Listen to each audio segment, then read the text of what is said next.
पूजै चाव साध के संग, जिस भेंटत लागे हरि का रंग। भाग हुआ गुरु संत मिलाया, प्रभु अविनाशी घर में पाया। सेव करी पल चसा न बिछड़ा, जन नानक दास तुम्हारे जियो। गुरु रूप प्यारी साध संगत जी, दासी का आप सभी पितर आत्माओं के श्री चरणों में कोटि कोटि प्रणाम है।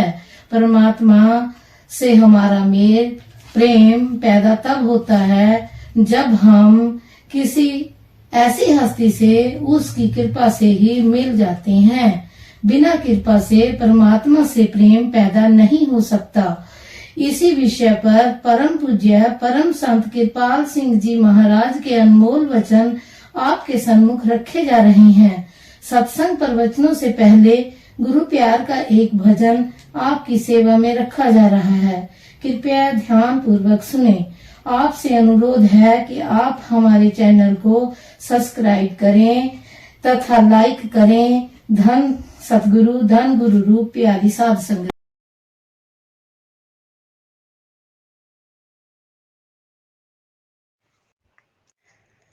बाबा जी दया करना कि तेरी मेरी तोड़ निभ जाए।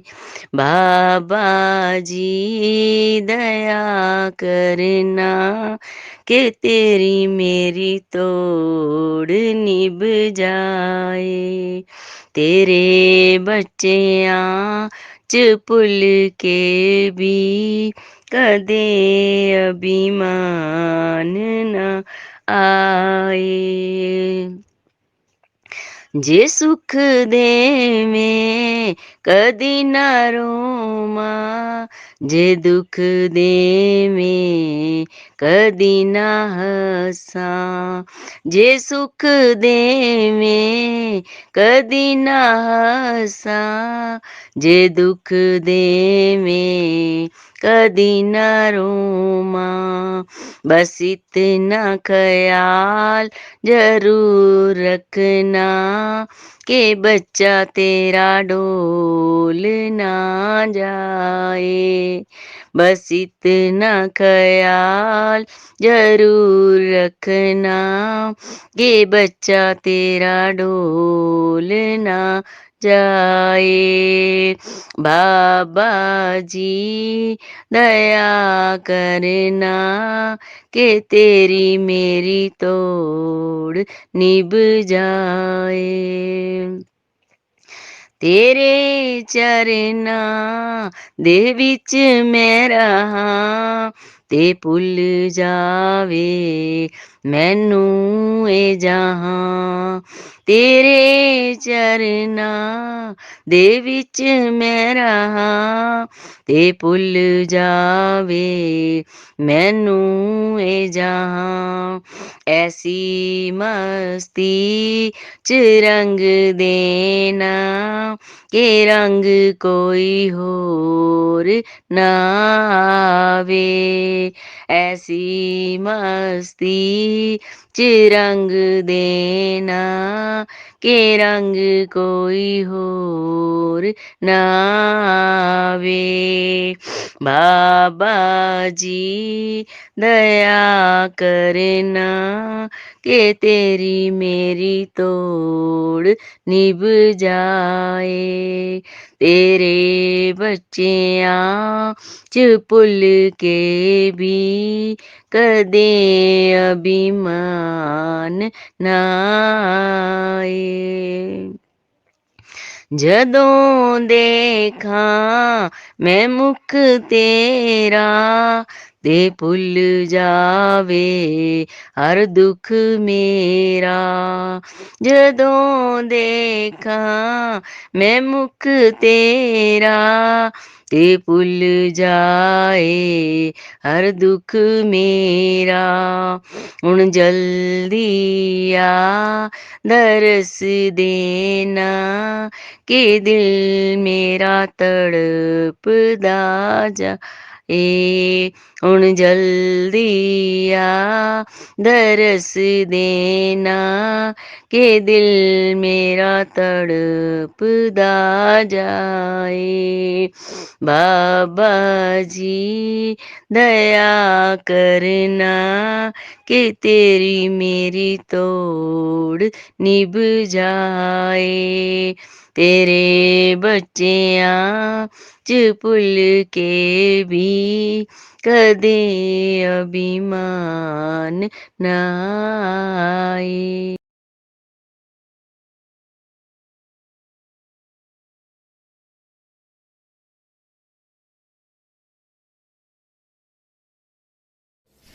गुरु रूप प्यारी सात संगत जी, परम पूज्य परम संत कृपाल सिंह जी महाराज जी द्वारा परमात्मा से प्रेम कैसे विकसित करें के बारे में कुछ अनमोल वचन आपकी सेवा में दास की जुबानी रखे जा रहे हैं। हमें किसी ऐसे समर्थ इंसान की तलाश है जो उसके बारे में बता सके, जिससे प्रेम हो, जिससे हम मिलना चाहते हैं। उसकी बात सुनने से हमारे मन में उससे मिलने का चाव पैदा होता है। जैसे जैसे हम उसके बारे में सुनते हैं और उसका ध्यान करते हैं, हमारी उससे मिलने की इच्छा बलवती होती जाती है। हम खोज करते हैं वह कहाँ, किस देश में, किस नगर में रहता है। उसके देश में जाकर हम उस नगर में जाना चाहेंगे जहां वह रहता है। वहां उस नगर में जाकर हम और कहीं ना जाकर सीधे उसके मकान की ओर रुख करते हैं। ये स्वाभाविक है। हम सबको जिन्हें प्रभु की अपार दया से मानव देह मिली है, ये स्वर्णिम अवसर मिला है वापस प्रभु से मिलने का।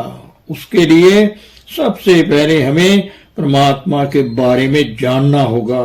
धर्म ग्रंथों में हमें पुरातन महापुरुषों के निजानुभवों के वृत्तांत मिलते हैं, जिनमें उन्होंने बताया है कि कैसे उन्होंने परमात्मा को खोजा और पाया। प्रभु की अपार कृपा से उन्हें सत्य स्वरूप महापुरुष मिले, जिनमें वह घट घट व्यापी कारण प्रभु सत्ता प्रकट थी। उन्हें उस प्रभु सत्ता का परिचय, उसका व्यक्तिगत अनुभव दिया। उन धर्म ग्रंथों को पढ़कर जिन महापुरुषों के प्रभु के साथ निजी अनुभवों का वृत्तांत मिलता है, हमारा ध्यान भी प्रभु की ओर आकर्षित होता है। धर्म ग्रंथों का पढ़ना, पढ़ाना, जप तप, संयम, तीर्थ व्रत, हवन दान, ये सारे कर्मकांड क्यों किए जाते हैं? इसीलिए कि इनके करने से प्रभु का प्यार हमारे मन में पैदा हो, उसकी याद हमारे अंतर में बसे।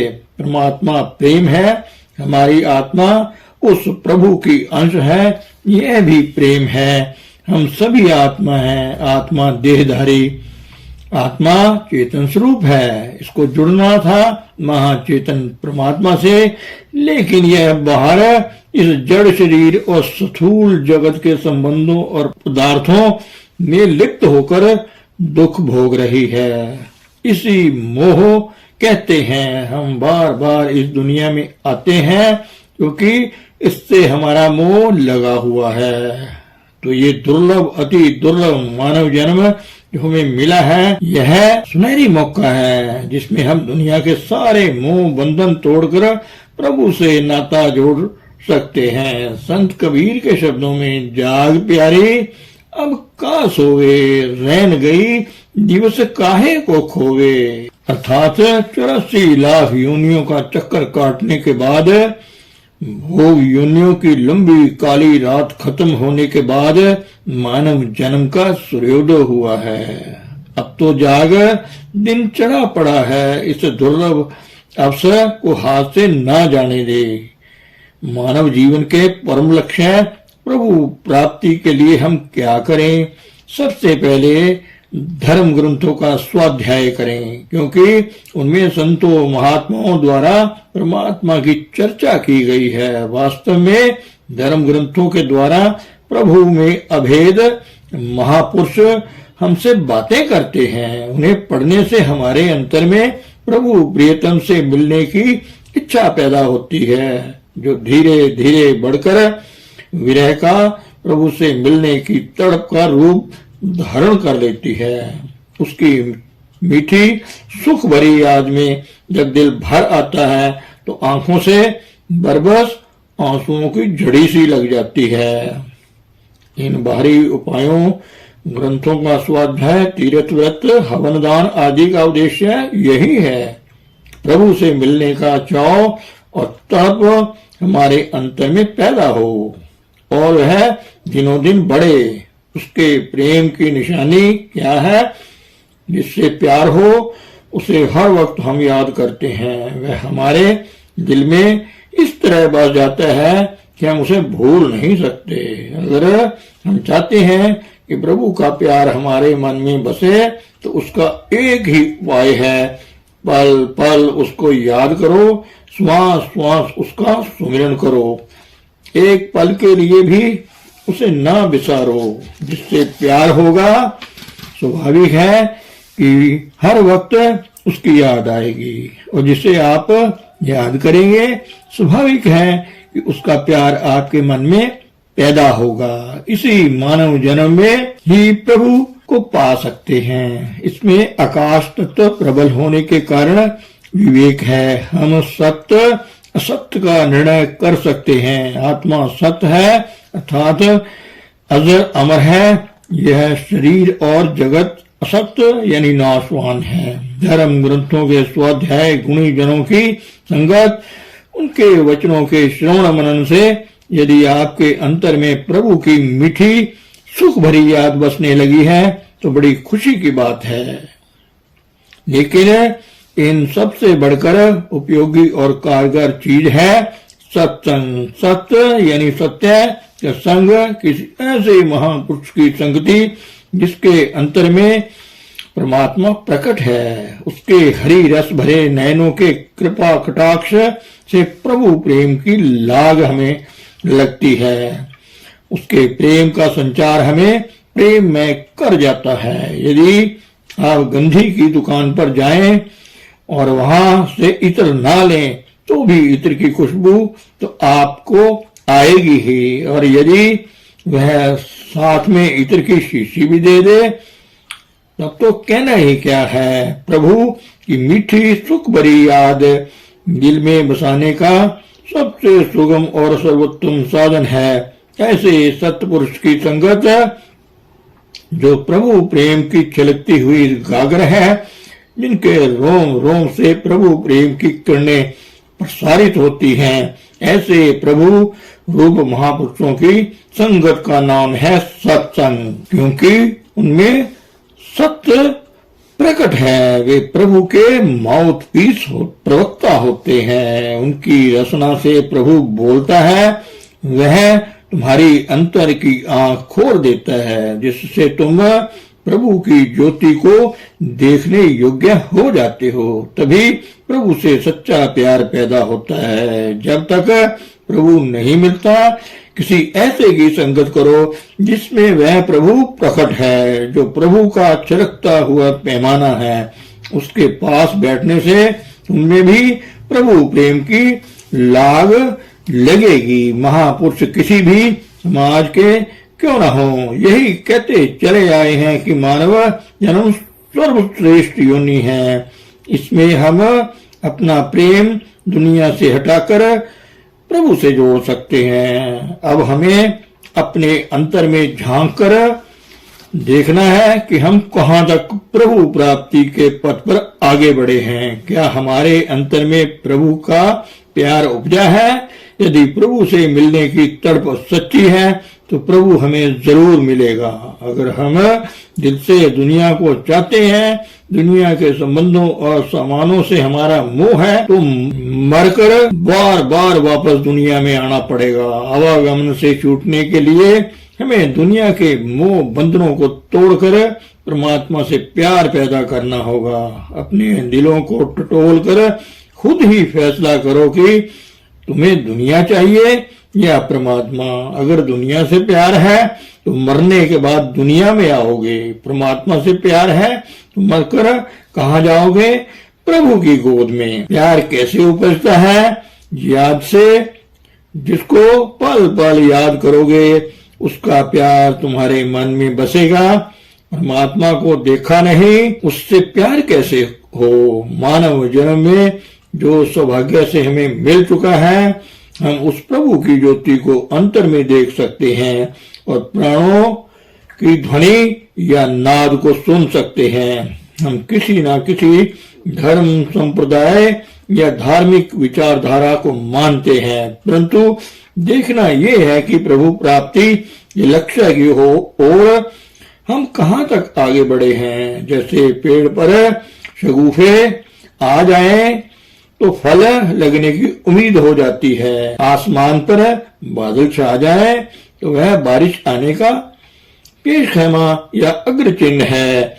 इसी तरह प्रभु की याद में दिल भर आए और बेख्तियार आंखों से आंसू बहने लगे तो वह प्रभु के आने की निशानी है। राबिया बसरी एक बहुत बड़ी सूफी फकीर हुई है। किसी ने उससे पूछा कि खुदा पहले आता है तब आप नमाज पढ़ती हैं या नमाज पढ़ने के बाद खुदा आता है। राबिया ने जवाब दिया, खुदा पहले आता है और तब मैं नमाज पढ़ती हूँ। उस व्यक्ति ने फिर पूछा, खुदा के आने का पता आपको कैसे लगता है?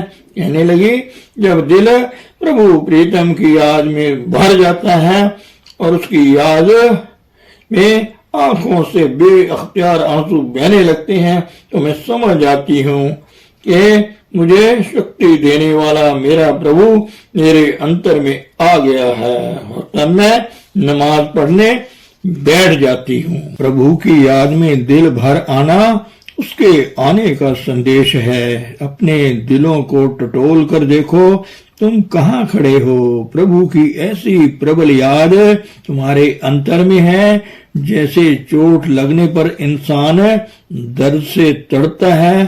क्या तुम भी प्रभु के वियोग में तड़पते हो? अगर यह अवस्था नहीं तो अभी दिल्ली दूर है, तुम अपना जीवन बर्बाद कर रहे हो। जहां जिस समाज में तुम हो उसी में रहो।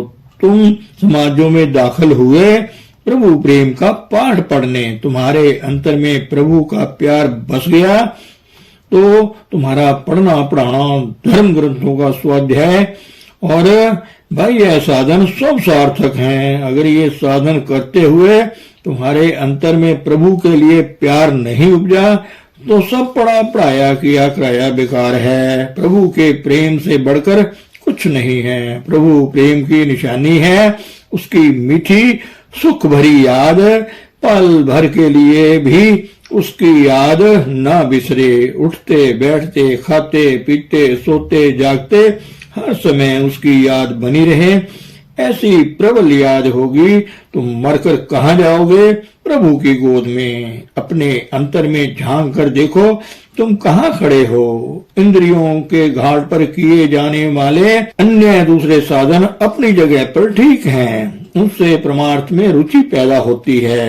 अगर प्रेम का अंश उसकी जाग किसी प्रभु भक्त से मिलेगी जिसके हरि रस भीने नयनों से प्रभु प्रेम की धारा फूटती है, उसके रोम रोम में प्रसारित होने वाली हरी रंग की धारा तुम्हें भी उसी रंग में रंग देगी। मैंने गांधी की मिसाल दी थी कि वहां उसकी दुकान पर जाकर तुम कुछ भी ना लो तो भी सुगंध तुम्हें आएगी ही, और अगर वह इत्र की शीशी भी सांस दे दे तब तो जियादान संत सतगुरु देता है। उसमें नजदीक की दूरी का सवाल नहीं, हजारों मीलों की दूरी पर भी उसकी तवज्जो असर करती है। संत कबीर के कथनानुसार गुरु इस ओर हो और शिष्य दूर, 7 समुंदर पार तो भी पलक झपकते ध्यान केंद्रित कर उससे एकाकार हो सकते हैं। आज रेडियो और टेलीविजन के आविष्कारों की बदौलत हजारों मील बैठे हम वक्ता की आवाज सुन सकते हैं और उसे देख भी सकते हैं। इसी तरह सतगुरु जो सदेह शब्द है कि आप को दिल से दिल की राह अर्थात यक दिली बन जाए तो आप हजारों मील दूर बैठे भी उसे देख सकते हो और उसकी आवाज सुन सकते हो। अब देखना है कि आप कहाँ खड़े हो। क्या सचमुच आप प्रभु को पाना चाहते हो कि आप पल पल उसे याद करते हैं, पल भर के लिए भी उससे नहीं बिसारते। उसकी याद में आपका दिल भर आता है और बरबस आंसू बहने लगते हैं। यही प्रभु प्रेम का लक्षण है। प्रेम की जुबान गूंगी होती है, वह बोल नहीं सकता, अपनी व्यथा जुबान से कह नहीं सकता। जो मुख से बोले नहीं, आंख देत है रोए। हमें इसी अवस्था में पहुंचना है। किसी के जीवन के 30 साल, किसी के 50-60 साल, जीवन का बड़ा हिस्सा हाथ से निकल गया। थोड़ा समय जो हमारे पास बचा है, इसी में प्रभु की मीठी सुख भरी याद हमने दिल में बसानी है। इसलिए हमें समय व्यर्थ नहीं खोना चाहिए।